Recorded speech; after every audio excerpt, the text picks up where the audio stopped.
전철역에 내려서 걸어가는데 어떤 아주머니께서 일회용 물티슈를 억지로 손에 쥐어서 받아보니 치과에서 선전용으로 나누어주는 물티슈여서 읽어보니 임플란트 잘하는 치과라는 선전 문구가 보이고 치아는 오복 중 하나이니 임플란트를 해서 씹는 즐거움을 느끼라고 적혀 있습니다.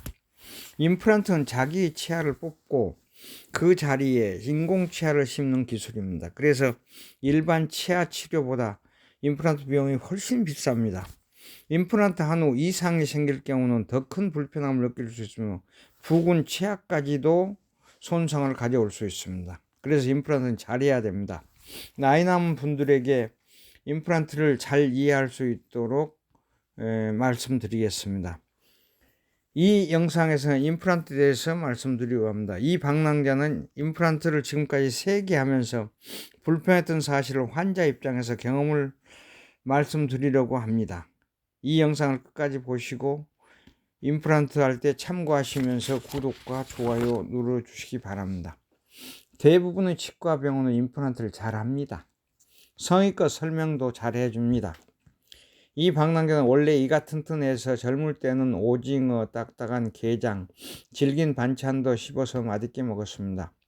외국 여행을 할 때도 그 나라별로 딱딱한 음식이나 질긴 음식도 잘 먹고 다녔습니다. 그러다가 50이 넘어서 식사 중에 아주 딱딱하고 질긴 음식을 먹다가 치아가 부러지는 때가 있어서 그 부분을 금으로 떼었다가 다시 본 치아를 빼고 임플란트를 하게 되었습니다. 임플란트는 본 치아를 뽑고 인공 치아를 그 자리에 심어서 치아 대신으로 사용하는 기술입니다. 요즘은 임플란트가 자기 본래 치아와 같은 색깔로 심기 때문에 다른 사람들이 보기에는 구분하기가 쉽지 않을 정도로 잘 만들어서 본 치아를 대신할 정도로 기술이 발달되었습니다.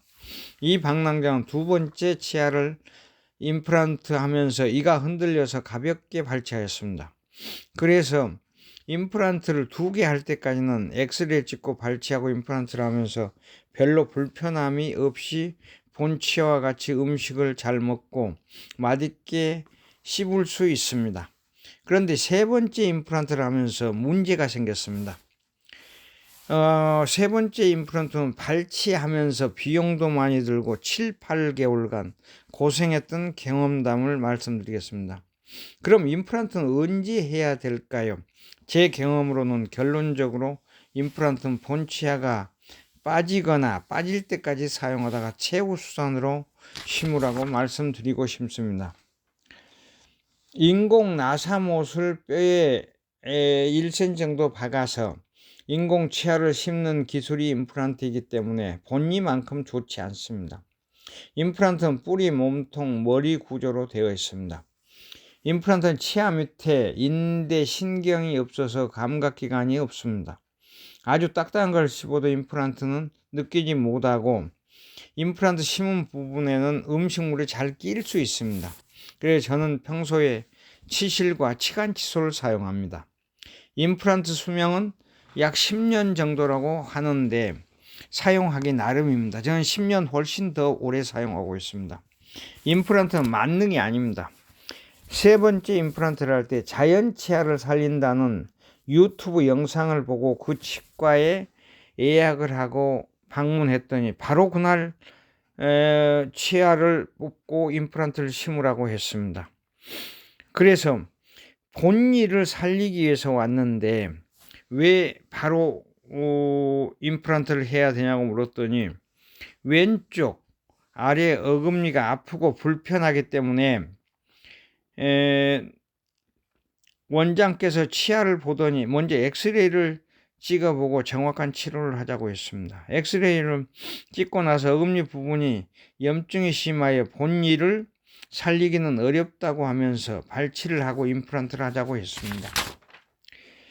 그래서 본니를 살리려고 왔는데 바로 발치하는 것은 아닌 것 같다고 했더니 염증이 심하여 잇몸과 신경 그리고 다른 어금니까지 손상을 줄 수 있다면서 어금니 뿌리가 모두 썩어서 그냥 두면 안 된다고 했습니다. 그래서 본니를 살리려고 왔는데 결국은 아쉽지만 왼쪽 맨 아래 어금니를 하기로 결정하고 임플란트를 하기로 했습니다. 그런데 건장한 젊은 치과 의사가 입을 크게 벌리라고 하더니 어금니를 한 번에 뽑지 못하고 2번, 그리고 잠깐 쉬었다가 3번 만에 겨우 어금니를 뽑았습니다. 마취를 해서 아프지는 않았지만 어금니 뿌리가 없다고 했는데 뽑아낸 어금니를 보니 뿌리가 길게 뻗어 있었습니다.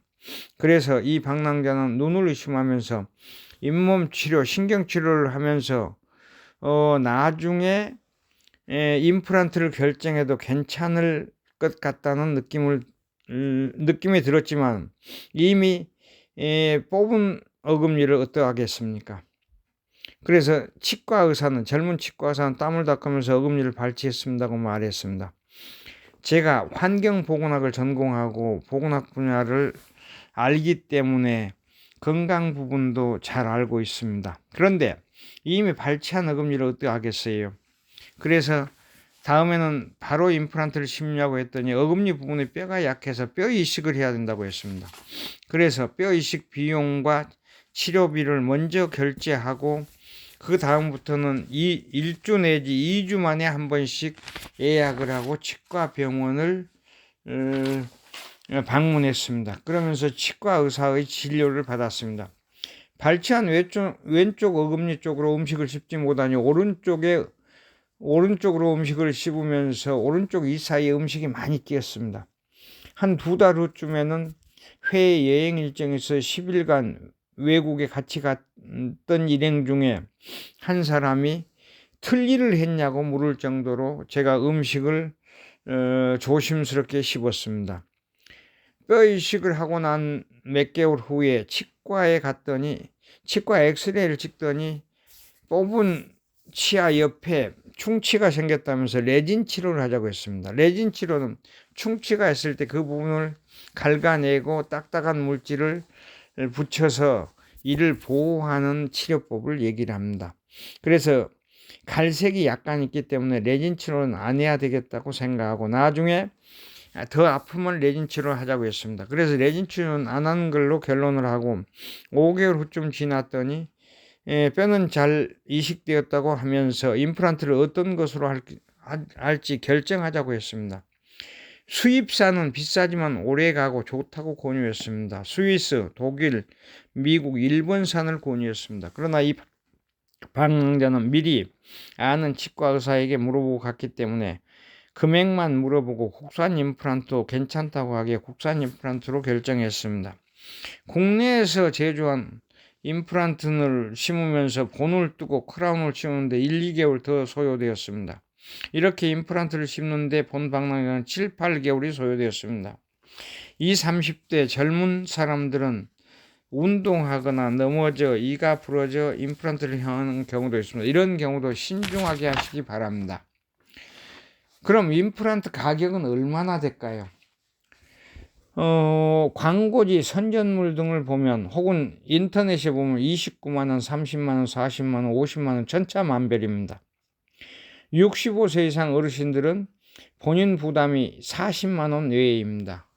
왜냐하면 의료보험에서 지원해 주기 때문입니다. 2개까지는 지원하는데 의료보험 책정 금액이 100에서 120만원 정도 되기 때문에 여기에 30%인 40만원 정도가 본인 부담금입니다.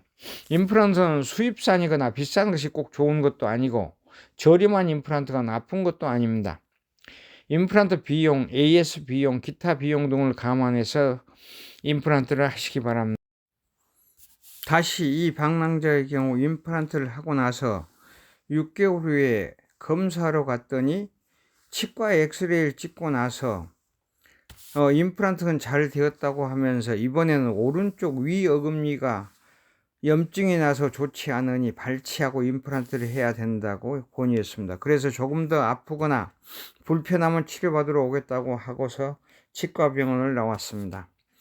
그리고 동네 병원에 가서 오른쪽 위 어금니 상태가 어떤가 물었더니 엑스레이를 찍고 나서 치과 의사께서 보더니 앞쪽 실장에게 가보라고 했습니다. 그래서 실장이라는 사람에 갔더니 임플란트 비용, 뼈 이식 비용, 임플란트 종류에 따라서 본인 부담에 대해서 설명했습니다. 그리고 나서는 치과 의사가 염증 치료제를 처방해 주었습니다. 그래서 또 다른 치과에 갔더니 이번에는 치과 원장께서 친절하게 말씀하셨습니다. 먼저 잇몸 치료를 하고 안 되면 그 다음에 신경 치료를 하며 그래도 안 되면 임플란트를 심자고 했습니다. 그래서 잇몸 치료를 하였습니다. 그런 다음 약 2년간 아무렇지도 않게 지금까지도 이를 잘 사용하고 있습니다. 이와 같이 치과병원에서 과잉치료라는 말이 생겨났나 봅니다. 그래서 대부분의 치과 의사들은 정직하게 환자들의 치료를 위해서 노력하고 있다고 생각합니다. 본 방랑자의 경우처럼 임플란트를 두세 개 한 경험이 있는 사람들은 치과 의사의 숙련도와